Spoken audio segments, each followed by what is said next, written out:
साथियों नमस्कार। आज हम बात करेंगे बच्चों की समस्याओं को लेकर के। बच्चों में भी छोटे बच्चे जो जिनकी उम्र 3 से 8 साल के बीच की है और निश्चित रूप से आप लोग समझेंगे कि इस उम्र में बच्चों को मानसिक समस्याएं क्या हो सकती है।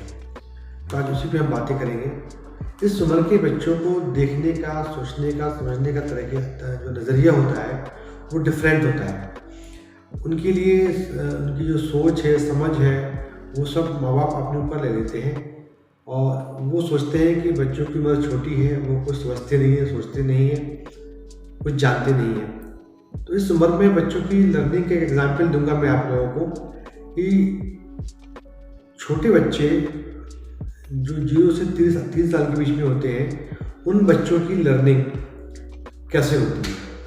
एग्जाम्पल के लिए अगर हम एक इंग्लिश मीडियम स्कूल में जाकर इंग्लिश पढ़ते हैं 12 साल तक किसी टीचर के माध्यम से भी, उसके बाद भी हम इंग्लिश में फ्लुएंट नहीं हो पाते।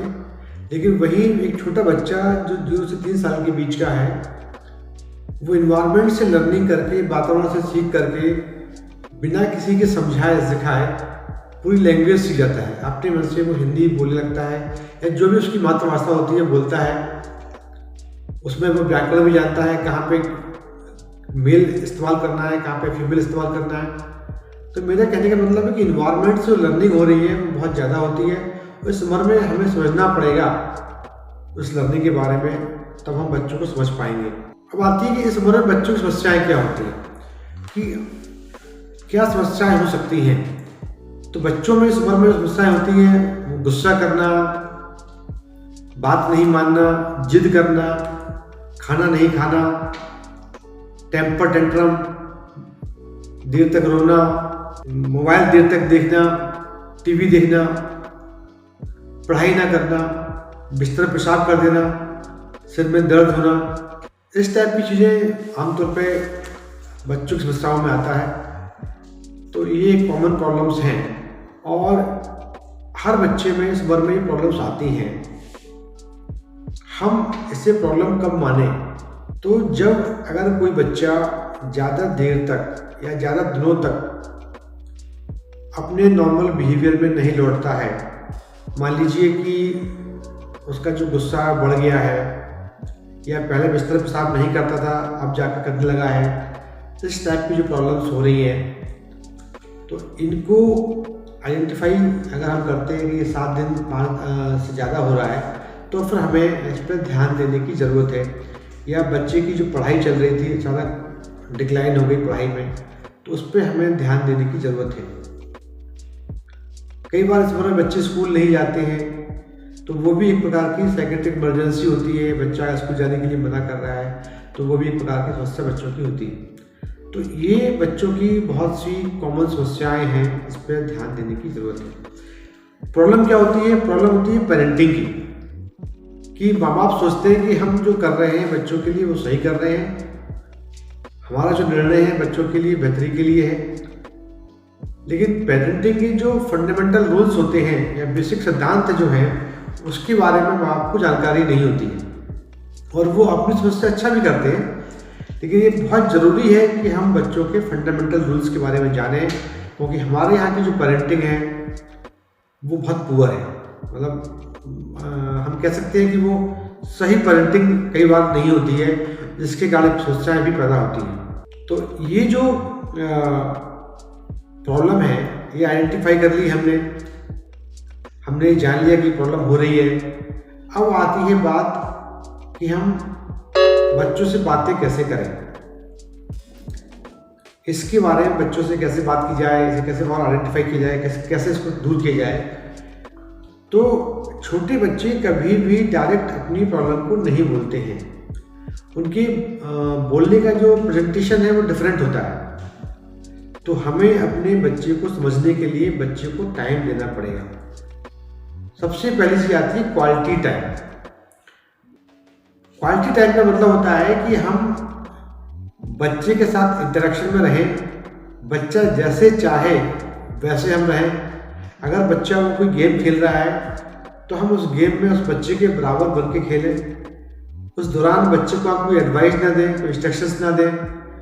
मालूम पड़ा कि वहाँ भी हम as a parent figure, as a father figure या मदर फिगर काम कर रहे हैं, तो निश्चित रूप से बच्चे को पसंद नहीं आएगा। तो बच्चे के लिए जो पसंद की चीज़ है, चाहे वो गेम्स हो, चाहे वो टीवी हो, चाहे वो मोबाइल फ़ोन हो, चाहे कोई कार्टून फिल्म हो, तो अगर हम उसके साथ में वो टाइम पास कर रहे हैं, जहाँ पे वो इंटरेक्ट कर रहा है, उसके माध्यम से हम उसके साथ रखरखाव कर सकते हैं बच्चे के साथ। दूसरा, स्टोरी टेलिंग। हम उन बच्चों को बताएं स्टोरी के रूप से, कुछ कुछ कहानी सुनाएं, उस कहानियों में हम जिक्र करें चीज़ों का, और फिर उससे पूछें उस कहानी के बारे में, या उससे बोलें सुनाने के लिए कहानियाँ। तो उस कहानी के माध्यम से भी बच्चे अपनी मन की बात कह सकते हैं। और इन सब चीज़ों में बहुत ज़्यादा टाइम लगता नहीं है। बच्चे के साथ एक कमरे में बैठे हुए हैं, बहुत देर तक बच्चा टीवी देख रहा है और हम मोबाइल देख रहे हैं, तो वो क्वालिटी टाइम में नहीं आता है। या हम बच्चे को लेकर गाड़ी में घुमा रहे हैं, हमारा कोई दोस्त मिल गया, बच्चे हम उससे बात कर रहे हैं, बच्चा हमारे साथ बैठा हुआ है, तो वो टाइम नहीं है कि हम बच्चों का टाइम स्पेंड कर रहे हैं। या बच्चे को होटल में लेके जा रहे हैं, बच्चा खाना खा रहा है और हम अपने खाने में व्यस्त हैं, तो वो टाइम नहीं है। वो पूरा टाइम बच्चे के लिए होना चाहिए। अगर हम बच्चे की बात कर रहे हैं तो पूरा कम से कम आधे से 1 घंटे का टाइम मदर को, आधे से 1 घंटे का टाइम फादर को क्वालिटी टाइम के रूप में देना चाहिए। इसमें पढ़ाई की बातें ना हो, जिसमें कोई सिखाने वाली बातें ना हो, जिसमें कोई समझाने वाली बातें ना हो। दूसरी बताती है कि बच्चे को लेकर के एक मापदंड होता है माँ बाप के अंदर, तो बच्चे से वो उम्मीद करते हैं कि जब बच्चा बहुत अच्छा काम करेगा तब हमारे लिए शाबाशी का मौका आएगा देने का। लेकिन अगर वो छोटी सी भी गलती करेगा तो हम डांटने के तुरंत उसको स्टार्ट कर देंगे। तो मतलब हमारे दिमाग में पिक्चर होती है कि छोटी सी भी गलती हमारे लिए बर्दाश्त नहीं है बच्चे को लेकर के, और जो उसकी अच्छाई है या गुड चीज़ है उसके लिए हमारा मापदंड बड़ा होता है। तो ये इसके कारण क्या होता है कि बच्चे को अक्सर हम बच्चे गलतियां भी करते हैं, तो गलतियों के मौके ज़्यादा मिलते हैं बच्चों के लिए। तो माँ बाप दिन में 5-10 बार डांटते हैं और दिन भर में जो शाबाशी देने वाला मूड होता है या शाबाशी देने वाला मौका आता है वो बहुत कम होता है। तो ऐसी कंडीशन में हमें ये देखना है कि अगर हम किसी बच्चे को, चाहे वो मदर हो चाहे वो फादर हो, अगर वो 2 बार डांट रहा है दिन भर में, तो कम से कम 2 बार उसको शाबाशी भी देनी है।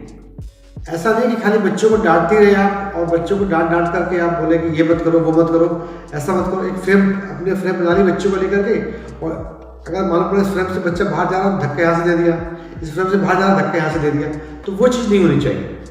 तो इसलिए जरूरी है कि सिद्धांतिक रूप से होना चाहिए कि अगर हम बच्चे को 2 से 3 बार डांट रहे हैं तो बच्चे को 2 से 3 बार हमें शाबाशी भी देनी है। ये बहुत आवश्यक है।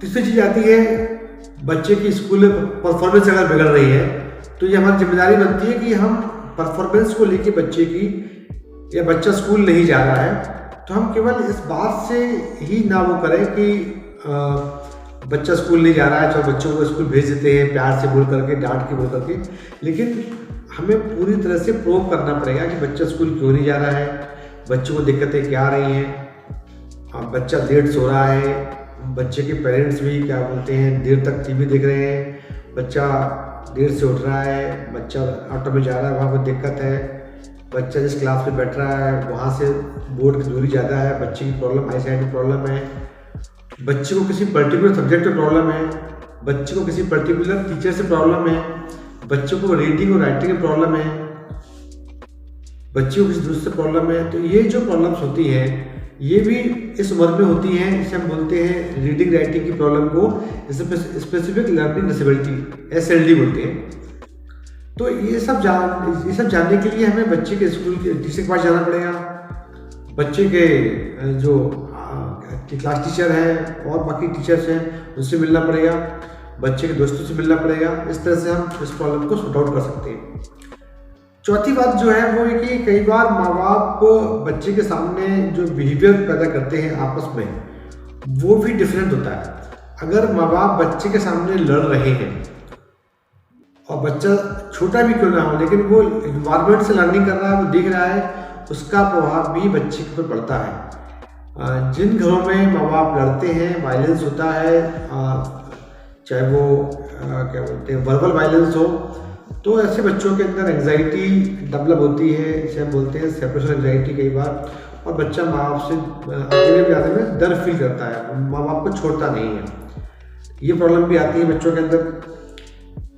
पांचवी चीज होती है कि अगर बच्चे ने गलती की है तो मालूम पड़ा कि माँ बाप में से एक व्यक्ति बोल रहा है कि सही किया है, एक बोल रहा है गलत किया है, तो बच्चा ये समझ नहीं पाता है कि इसमें सही क्या है गलत क्या है।